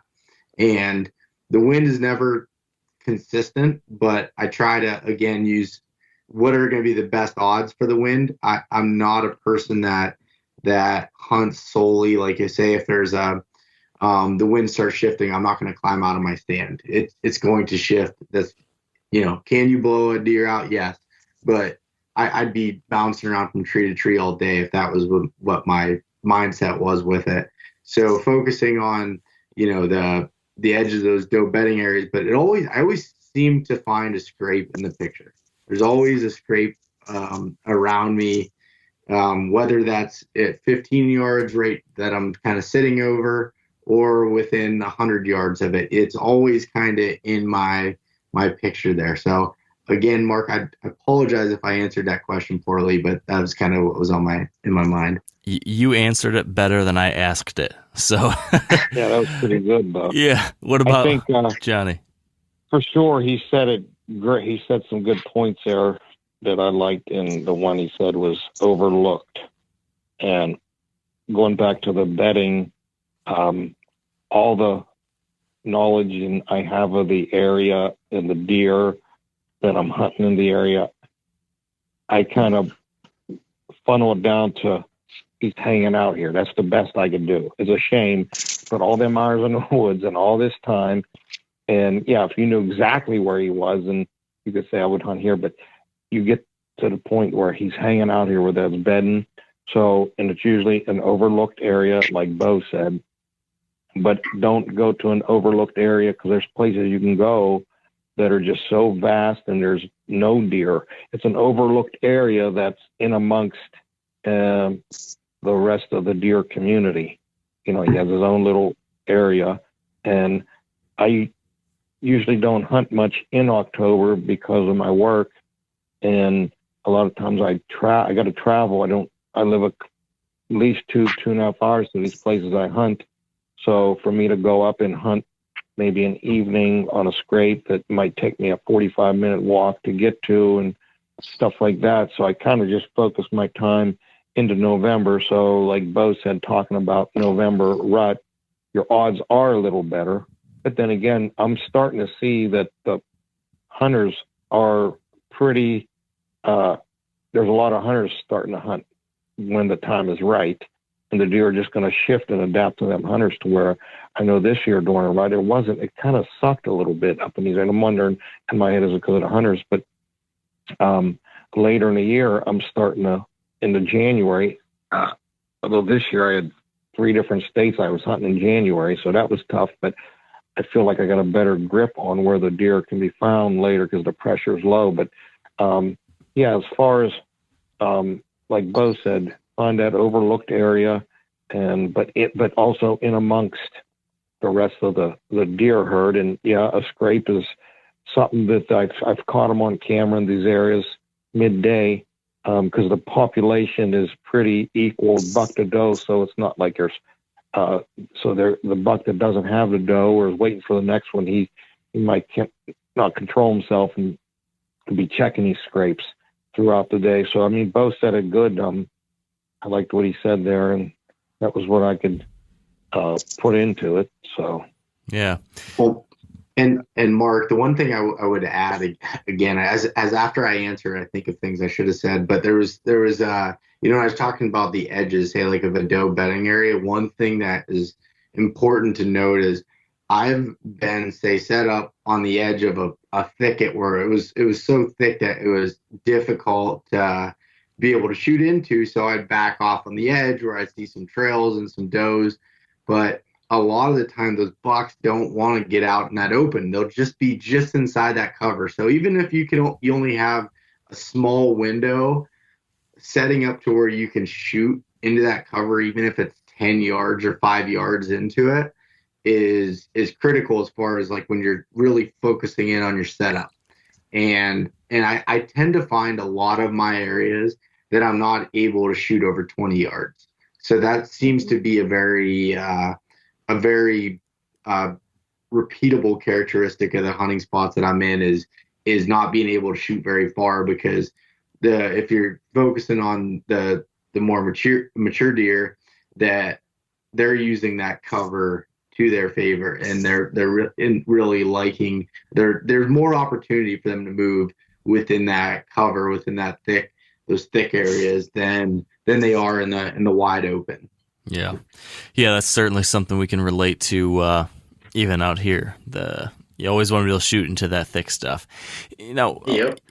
You guys have talked a lot about, up high ridges, points, spurs, plateaus, different things like that. But there's also the opposite in mountain country, which is way down low. The creek bottoms, the drainage ditches, all that kind of stuff. There's a lot of different thoughts on those types of things, but in most cases, those bottom areas are still areas of high deer traffic. There's deer crossing these drainages, they're crossing these creeks, but it's something that historically a lot of people say, it's really hard to hunt down low because of swirling winds. Beau, do you have a take, or do you have anything when it comes to the bottoms that you can share as far as how you use them, how you hunt them, if and when? I've heard you talk about this a little bit, so I know you have some thoughts. I'm curious to hear what those are, though. Yeah, I love creek bottoms, but what I'll say is not all of them are created equal, and ones that have steep terrain that comes down and there's not a lot of space in that bottom, or say like a draw that goes up that has a creek, it's really difficult with the wind in those areas.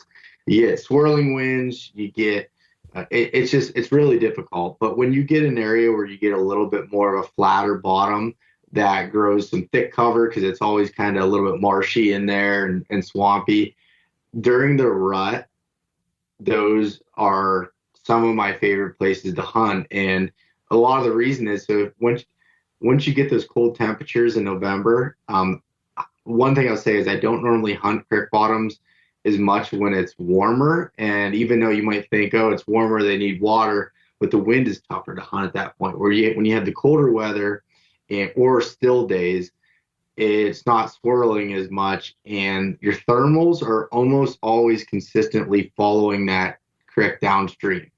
So I like to set up as close to it, almost over top of the water, which is difficult to be able to hear, but it gives you a consistent wind direction. And the ticket for that is that there's a lot of these areas up here will have beaver ponds that the beavers will dam up an area of the stream that are in these valleys. And if you set up on the top end of those beaver ponds, that body of water creates its own natural funnel. So they have to either cross above or below it. But if you set up above it, your thermals are coming down the stream towards that pond. And when they hit you and your wind and your scent's going out across that water, what happens when it's cold out is that water is warmer than the air and it pulls up your scent up. So I feel like I'm invincible when I'm in one of those situations, because your wind's coming right at your face, hitting that water and going up. And so on those cold, frosty mornings in November, I really can't think of a better spot. And because there's to talk about a little bit more is, an area that I'm looking at that would almost create so the ridges would almost create like a turkey foot, and you have these draws that run down and they all meet in that one spot, which will create like a bigger bottom. And those areas are travel spots. So although they like to run the tops of the ridges and do all of that, they're coming down at some point and they're crossing there. Those are spots that I'll sit all day in. I've had more luck in the middle of the day than I have first light and in last light. So for me, I guess the key takeaways with creek bottoms are known for having a lot of sign, but a lot of people say they're at night. You can't hunt them because of the wind, but I almost feel the opposite on that. But you have to pay attention to the conditions. Colder weather, still winds, and the rut when they're cruising. I mean, those spots are money for me personally. All right. I'm convinced. What about you, Johnny? Is Beau full of it, or is he onto something? Beau's on it. He's the man.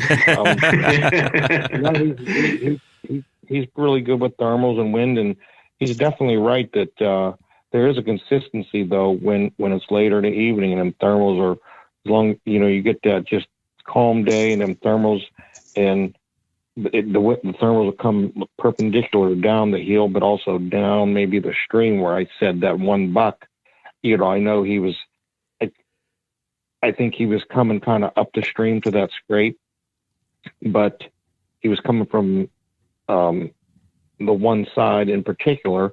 But it was kind of I don't know where on that side because it was all thick where he's coming, and it made it difficult to hunt that little creek bottom because I didn't. Chances are I was going to be above him. If I was below him, I was screwed. Like if I went too far down a creek, he would come above me and go to the scrape. But it was just a difficult situation. You could find the right situation where if a deer, like what Beau said, if maybe a couple points come together, a deer cross, if you find a crossing to where he's scent checking maybe what's up on them points where some does are bedding, that'd be a great spot to sit because you're going to do the same thing as him. You're at, he's crossing at that point where that buck that was using them thermals coming up that creek to check that scrape. I don't know exactly. I'm sure he's popping out in a random area. It was just like you can't sit at the scrape, and you go 50 yards too far from where he jumps down and works that creek up, you're screwed.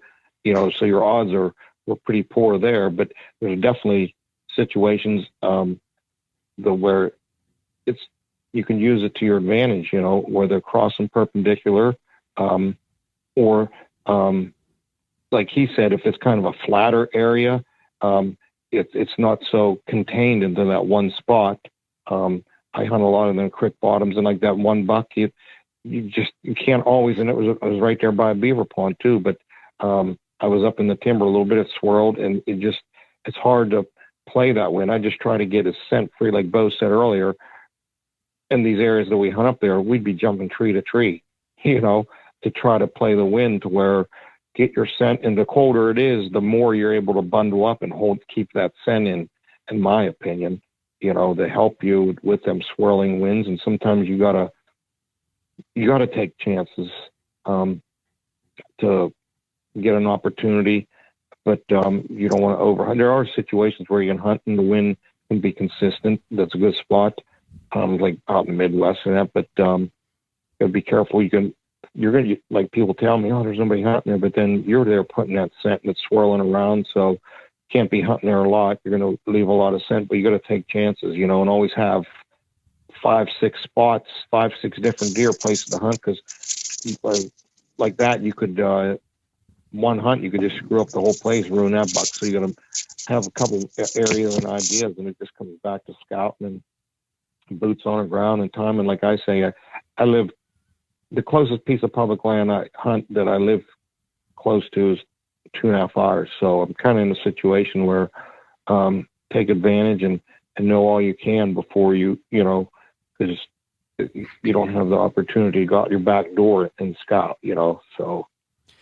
Johnny, if I were to keep going on, but yeah, what's that, Mark? I was going to say, if you had to guess or give me an estimate, if I asked you, all right, how many different quality spots do you have scouted and in your back pocket? Let's say for the rut, if you had to estimate how many spots you have in your Onyx or in your mental list of spots you could go to hunt during the rut that are kind of scouted, thought through.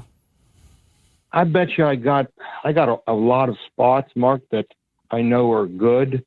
That I don't even hunt. I have them just because I love scouting more than I do hunting. I think now that I'm older, I love learning new areas. So I probably have 10, 15 spots, and spots that'll just, if I don't bring up my Onyx and look at a pin that I forget about, but individual, sometimes I was hunting kind of these 2 individual deer, the one I found this year and the one I was kind of hunting a little bit. So I got like 2, 3 Beau's deer, 4 or 5 individual deer, And then I also have maybe, so I got like maybe 2 or 3 spots with them deer.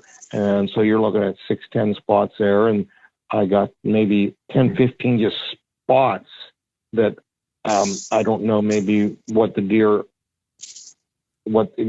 actual deers live in there, but I know they're good spots. And a lot of times when my friends come to hunt me, I don't have the time to hunt all these spots.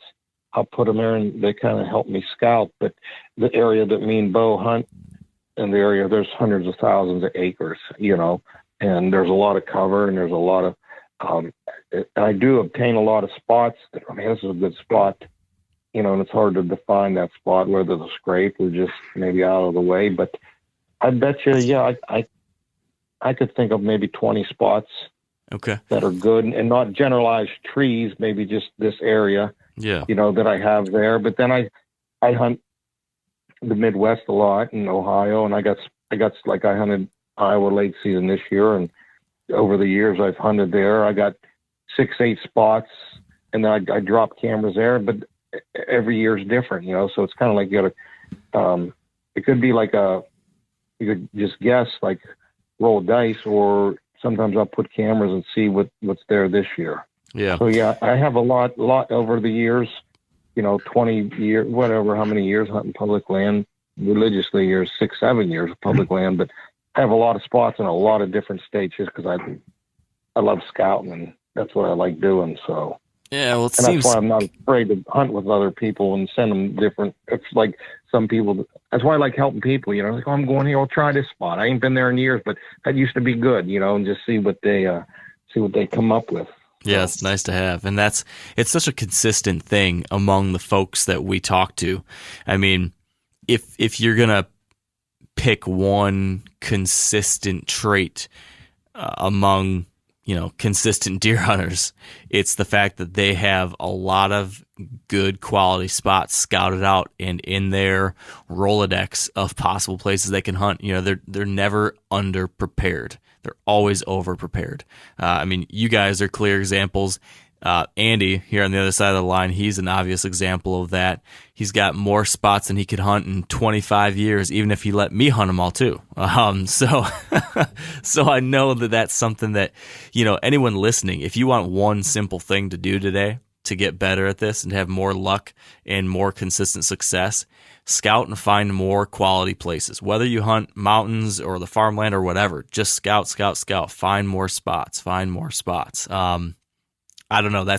It always comes up, and it's one of those effort related things. So it's within each of our control. It's not something that you have to be crazy smart to figure out. It's not something that you need to have a lot of money to figure out. It's not something that you need a big fancy property to do. This is something that any one of us can do, whether you are a millionaire or you're graduating high school and you don't have $1 to your name. You can find more spots, and right there, put yourself in a better position. So we're getting up on time here. Somehow an hour and 40 minutes has got away from us somehow. So I wanna wind us towards an ending here before it's 2 a.m. and none of us can stay awake. So and Andy, what do you have any final thing you want to cover with these guys, or final thoughts you want to get from Johnny and Beau? Yeah, I got one more question. So let's say there is, this big old buck you guys have followed the, previous few years. He's a big mature deer, high scoring deer, whatever, your dream buck. You're going to put all your eggs in one basket, and let's say it's November 1st. So you're going to, you finally locate this buck, or he's showing up in this area, and now's the time to hunt him. So it's basically rut. And that basically you have it narrowed down to like a ridge system or a mountain that, with a main point, a couple main points and some secondary points. In your opinion, or I guess for your guys' strategy, would you be more mobile and bouncing around to different kind of pinches, like terrain pinches and travel like benches and saddles, kind of hitting new areas constantly, moving around? Or would you be more inclined to plant your butt in one specific spot, whether it's the head of a drainage, head of the big main drainage, or the major saddle coming through, or a big bench on that leeward side, and just sit there day after day after day if the weather and wind permitted. Do you guys have an idea of what you would do in that hypothetical situation, or what you think would be most effective at getting an arrow in that buck? How about, let's start with you, Beau. So I would say, I think that's a great question. And my response to that is I would stay in that one spot more than I would bounce around. And the reason for it is, one, low deer density, two, with those sporadic patterns, if you know that a buck, say you have trail camera data, is hitting this scrape or going through this pinch or whatever, he's going to do it eventually. You got to be there for it. And as I'm saying this so confidently on the line, I screw this up more times than not because I want to bounce around or I lose some confidence in that. But I've learned that the more that I do stay in those specific spots, say during the rut, specifically, the better chances that I have during it. Now, if I go, 3 or 4 days and it doesn't, all I've seen was a couple squirrels, I'm going to be inclined to move and realize things have changed. But for the most part, sitting still and at least giving it 2 or 3 days of constant hunting in those areas, because you don't burn them out as quick as other spots because there's not as many deer and you're not blowing them out going in or anything there. So that's my short and sweet answer to it. All right. How about you, Johnny? Well, it's been a while since I've had my dream buck that I've been chasing.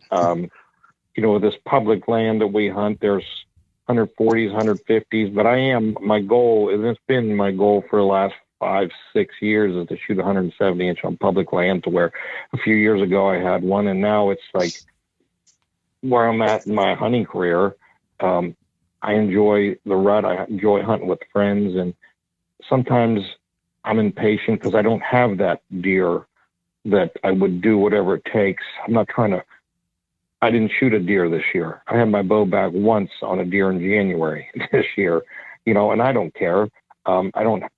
But if I had that dream deer, I would do whatever it takes to get that deer. And like Beau said, I would probably sit if I knew. Chances are, the more experience you have with a deer, the more you'll know. So if it's only a deer that I just found this year, and so actually I got another deer that I had on camera this summer. He was pushing 170, and he just, that's all I got is a summertime picture. But this shed season, I'm going to kind of head maybe in the direction I think.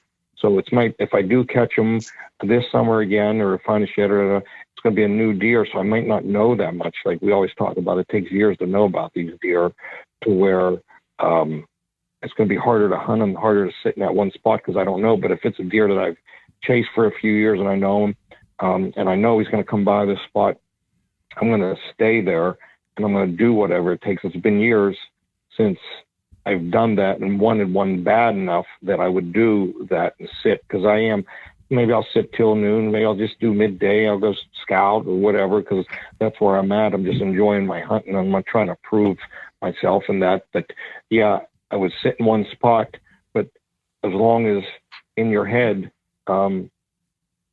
be optimistic with your spot and know it's a good spot, but also be realistic. You say, I'm going to sit here 8-10 days till I shoot the deer. But if you get that feeling like maybe the wind come across the back of your neck, maybe you think he's over there. I don't take chances with a mature deer. If I think I screwed it up a little bit, I'll get down and move. So, yeah. But there are some stands that I have that the wind's right. And I said, man, I could sit here every day on a southwest wind and it'd be great. But chances are in the situation, maybe you're going, and a lot of times I find myself getting into where these bucks are, and it's risky even getting into them spots. That's a whole nother conversation, getting into hunting these areas. You might blow them out, blow a deer out, but you're walking a fine line again. Did I blow him out, Or did I blow maybe just a smaller buck out? Is he still here? So it's really a mental game when you are hunting those animals, whether I should stay or where I should go. But for the most part, if you got them nailed down and it's a deer, or if I got them nailed down and it's a deer that I want to harvest, I'll stick to that spot that I know he's going to come by. But yeah, that's. Those are some great answers. I've been thinking about this a lot lately. I admittedly am a very mobile hunter. I do get a little impatient and just kind of pounding away at the same spot. But I did that this year with my Ohio buck, and it led to me killing him. I just felt like I was always chasing him around, and he was always like 2 or 3 steps ahead of me. So I decided to just stay in one spot that I knew he frequent, a few times this season before. And then there's 2 other mountain hunters that I know that you guys, I'm sure, have heard of. Troy Pottinger and Bobby Worthington are both, guys that are pretty stationary, on the mountain if they're after a particular buck. And I mean, I've read stories of Bobby hunting like 30 straight days in the same tree, for a specific buck. The thing that I struggle with that, though, I think is like, you never know if that buck comes through after dark and catches like, a boot track or something like that. And that's what's always kind of messing with my mind is like, okay, I might be sitting there on the 5th or 6th day. And it's like, did he come through and catch my ground scent? And he's never coming now. So I just wanted to ask you guys that, but I don't know, Mark, you got another one for these guys before we wrap it up? Yeah, I think to your point, Andy, on that one, it takes a lot of confidence. It takes a lot of confidence in like knowing that you're in the right spot, and it takes a lot of confidence in knowing that you've been able to pull it off effectively all those previous days. But if you have that experience or that knowledge that can tell you that, yeah, you're getting away with it, it makes a lot of sense to do that. But it sure seems hard to get to that point where you're not constantly second guessing yourself. I can certainly see that being dangerous. That's definitely a good point, that the confidence, if you're so confident, I've been in them situations where I'm so confident, I don't care what I did being in that tree. I just knew I was going to kill a deer. So if you get to that point that your confidence is up that much, then yeah, by all means, stay there. If you believe in that spot, and if you believe it that much, you will see it. And just in life, whatever it is. Yeah, a lot of truth to that. Johnny always pumps me up when I'm during a rut and I'm down a little bit, and either we'll meet up during the season or he'll text me or something. He'll be like, "Oh, you're confident and you know these deer better than anyone, these deer that you're hunting." He's like, "Be confident in your spots, and sometimes that helps get, having friends like that gives you a little pick me up. And you do, even when you do get down on things, understanding that, you did the work, you kind of learned it. Yes, you got to know when to move and kind of have that feeling, but at the same time, just because you had 1 or 2 bad hunts doesn't mean it's a bad spot. And you got to somehow figure out a way, depending on your personality, how to kind of keep that confidence and knowing you're going to do that. Whenever I tell Johnny good luck, he always says, I don't believe in luck. If we get it done, it's because we put ourselves in the right spot. Yeah, a lot of truth to that. So I want to end. I think that's some really good stuff we covered there. I want to end with just one last question for you, Beau, because at the very beginning, Andy mentioned that you think the best mountain hunter is your dad. And what I'm wondering, to wrap us up here, what is the one single most important thing that your dad, who has been this incredibly successful mountain hunter for years and years, what's that most important rule or guideline or piece of wisdom that he's pounded into your head over the years? What would that be? Let's let your dad end this episode. I wish he'd tell me that answer. No. What I've picked up on is he knows his areas like the back of his hand. He knows every square inch. He scouts them to a point that is, I mean, he knows these areas like no other. And if I were to speak for him, which I may not be doing it the way it should be, but he puts in a ridiculous amount of time every single year in learning areas and also having a bunch of backup areas, having a bunch of spots, as you discussed earlier. My dad, every time I talk about going to scout a new area, he's like, "Oh yeah, I hunt there too," and I'm like, "What?" Like, he tends to have a lot of spots, and so I would think that just the amount of time he puts in scouting, and then I guess I'm making this a little bit long-winded, but in the persistence side of it, like he just continually hunts and hunts and hunts and just goes through it. And I haven't seen him come out of a November without a archery tag filled since I was a kid. So he tends to do pretty well with that. And I'm still trying to figure out all the details and if there's like one secret that he has, but he doesn't always convey that to me. I'm joking. He definitely shares a ton with me, but he's a funny guy. He's mysterious when it comes to it. That's good. That's a good place to wrap it up. Great wisdom from Papa Martonik and Beau and Johnny. I just thank you both for taking the time to share all this with us and tell your stories and give us some insight to what it's like to hunt places like this. And I'm excited to do more of it myself. And in fact, my place out in Idaho is pretty similar to this type of habitat. So I'm going to be putting it into action this year. In particular. So thank you selfishly for helping me get that done.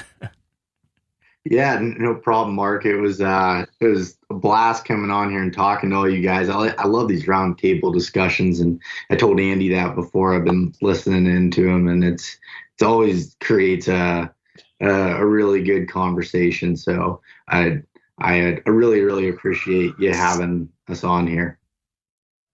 All right, and that's a wrap. Thank you for tuning in. Thanks for sticking with us on a long conversation there. I hope you picked up a few things that can help with your future hunts. And until we chat again, thank you for your time and your attention, and stay wired to hunt. As you know, the Meat Eater live tour is on April 23rd through May 5th. Chances are in a town near you.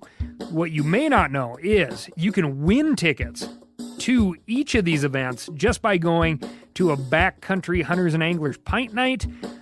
There's going to be a pint night in each of these towns: San Diego, Salt Lake City, Tempe, Anaheim, Boise, Sacramento, Missoula, Portland, Tacoma, where you can compete in Meat Eater trivia and win not only tickets to the show, but a chance to be on stage with all of us. So get your butt to a pint night, and we'll see you on stage.